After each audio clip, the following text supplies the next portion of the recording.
Hello friends, welcome to my channel education light. आज हम discuss करेंगे यूनिट 9 से आने वाले क्वेश्चन। और यूनिट 9 हमारा क्या है? Educational management, administration and leadership. तो चलिए चलते हैं, आज का क्वेश्चन करते हैं। तो हमारा पहला क्वेश्चन है, the chief responsibility of the principal is to.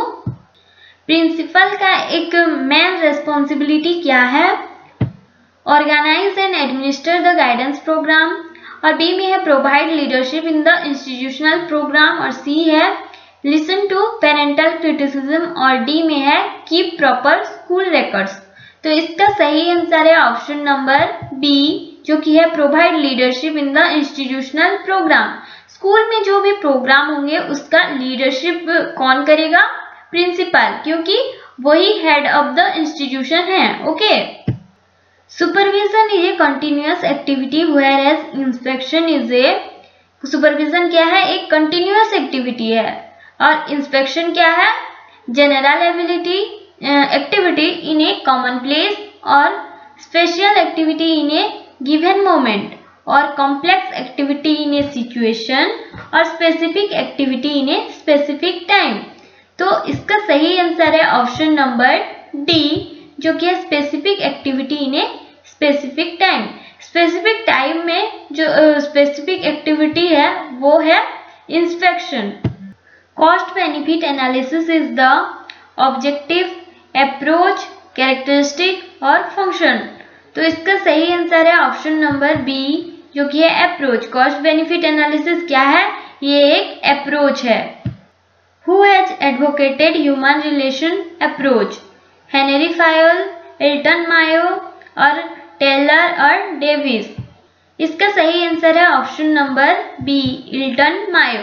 Elton Mayo advocated human relation approach और उनको कहा जाता है father of human relation approach. Okay. Who replaced rule the thumb with science and advocated principle of scientific management? Karl Davis, F Taylor, R Bruner और H Fayol. इसका सही answer है option number B, जो कि है F Taylor. F Taylor advocated principle of scientific management. ठीक है, next question देखते हैं। Which of the following can be the most effective leadership style in your opinion for a country like India? हमारे India में कौन सा leadership style most effective होगा वो हमें बताना है। ऑटोक्रेटिक, डेमोक्रेटिक, लेसेस-फेयर और नॉन ऑफ द अबव। तो इसका सही आंसर है ऑप्शन नंबर बी, जो कि है डेमोक्रेटिक। हमारे इंडिया में सबसे बेस्ट लीडरशिप स्टाइल कौन सा एप्रोप्रिएट है? Democratic leadership style. ओके। क्योंकि डेमोक्रेटिक लीडरशिप स्टाइल में पीपल की बात को सुना जाता है और लीडर और लोगों के भी उनके ओपिनियंस को अपनाता है और उनके नीड्स एंड एस्पिरेशन को भी ध्यान पे रखता है। Okay. The main focus of educational supervision is. Educational supervision का मेन फोकस क्या है? Administration, decision making, educational services और डिसिप्लिन एंश्योरिंग। तो इसका सही आंसर है ऑप्शन नंबर सी, जो कि है एजुकेशनल सर्विसेज। एजुकेशनल सुपरविजन का मेन फोकस है to provide educational services. Next question देखते हैं। The full form of PERT is programme of education, research and training और programme of educational review technique और programme of evaluation review technique और personality evaluation review technique. तो इसका सही answer है option number 3, जो कि है programme of evaluation review technique, जिसे कि हम बोलते हैं programme evaluation and review technique भी। Okay. Modern supervision lay stress on. Modern supervision किस पे ज्यादा स्ट्रेस देता है? इसका सही आंसर मैं बता देती हूँ। इसका सही आंसर है ऑप्शन नंबर 1। ओके।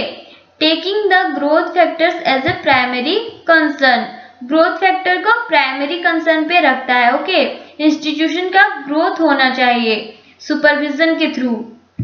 नेक्स्ट है developing empathetic view towards those who neglect duties. हम नहीं जानते कि कोई ड्यूटीज नेग्लेक्ट क्यों कर रहा है, इसीलिए उसके रियल रीजन को बिना जाने उससे हार्श बिहेव नहीं करना चाहिए। ओके, उसके प्रति हमें एम्पैथेटिक व्यू रखना चाहिए। नेक्स्ट है managing by motivating and inspiring. Supervise करने के बाद उसे मोटिवेट एंड इंस्पायर भी करना चाहिए इंस्टीट्यूशन के ग्रोथ के लिए और इंडिविजुअल्स के भी ग्रोथ के लिए मोटिवेशन और इंस्पायर बहुत ज़्यादा ज़रूरी है। Okay, the planning process is an important managerial operation. What are the various expected sequential tasks while engaged in this process? Management का इम्पोर्टेंट मैनेजरियल ऑपरेशन क्या है? प्लानिंग। ओके, प्लानिंग स्टेज में कौन कौन से टास्क सिक्वेंशियली होते हैं वो हमें बताना है। ठीक है, तो पहला है हमारा reflecting the vision and the mission of the organisation. Institution का विजन एंड मिशन दोनों ही क्लियर होना चाहिए पहले ही। नेक्स्ट है हमारा determining the specific objectives. Specific objectives हम फॉर्मुलेट करेंगे उसके बाद। नेक्स्ट आता है डिसाइडिंग द टारगेट्स। उसके बाद हम टारगेट्स भी डिसाइड कर लेंगे। देन हम करेंगे assessing the physical and non physical resources available. हम फिजिकल रिसोर्स कितना कौन कौन सा अवेलेबल है, नॉन फिजिकल रिसोर्सेस क्या क्या अवेलेबल है वो उसको एसेस करेंगे। ओके, उसके बाद ही हम करेंगे decide the strategic plan. Okay, ये है task of managerial operation in planning process. तो इसका सही आंसर हुआ ऑप्शन नंबर 1। नेक्स्ट क्वेश्चन देखते हैं। In a school organization system, each member, whether teacher, headmaster or inspector of schools, has to follow certain rules and regulations. The functions, areas, seniority of each worker and officer are pre-decided. This approach of educational administration will be called school organization system में चाहे teacher हो, headmaster हो और school inspector हो, सबको कुछ ना कुछ रूल्स एंड रेगुलेशन फॉलो करना पड़ता है। ओके, और सबका क्या फंक्शंस होगा, क्या काम करेंगे, सब प्री डिसाइडेड होता है। तो इस अप्रोच को हम कौन सा एजुकेशनल एडमिनिस्ट्रेशन बोलेंगे? ब्यूरोक्रेटिक मैनेजमेंट, सिस्टम मैनेजमेंट और साइंटिफिक मैनेजमेंट और एडमिनिस्ट्रेटिव मैनेजमेंट। तो इसका सही आंसर है ऑप्शन नंबर 1 जो कि है bureaucratic management. Okay, bureaucratic management में ऑर्गेनाइजेशनल स्ट्रक्चर होता है। रेस्पॉन्सिबिलिटी के हिसाब से उनका डिवीजन, डिपार्टमेंट्स एंड टीम बनता है और वो उसके हिसाब से काम भी करते हैं और ये सब क्लियरली डिफाइंड रूल्स के हिसाब से ही चलते हैं। ठीक है, school management and hospital management are totally different, identical, different but share some common features और to be treated as cognates. तो इसका सही आंसर है option number 3। Okay, different but share some common features. School management and hospital management के बीच में some common feature. In every management कुछ तो कॉमन फीचर्स होता ही है। ओके, डिफरेंसेस के बावजूद भी कुछ कॉमन फीचर्स होते हैं। नेक्स्ट है In situational leadership style, the emphasis is on situational leadership में emphasis किस पे दिया जाता है? Concern for task, concern for relationships और concern for both task and relationship और concern for neither। इसका सही आंसर है ऑप्शन नंबर 3 जो कि है concern for both task and relationship। Situational leadership किस पे फोकस करता है?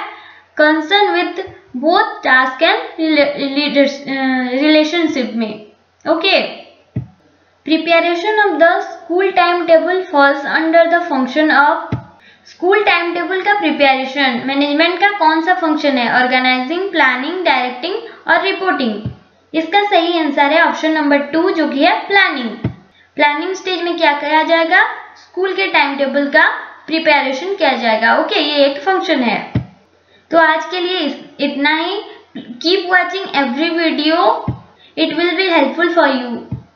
और अगर आपने सब्सक्राइब नहीं किया है अब तक तो प्लीज सब्सक्राइब कर लीजिए, लाइक कर दीजिए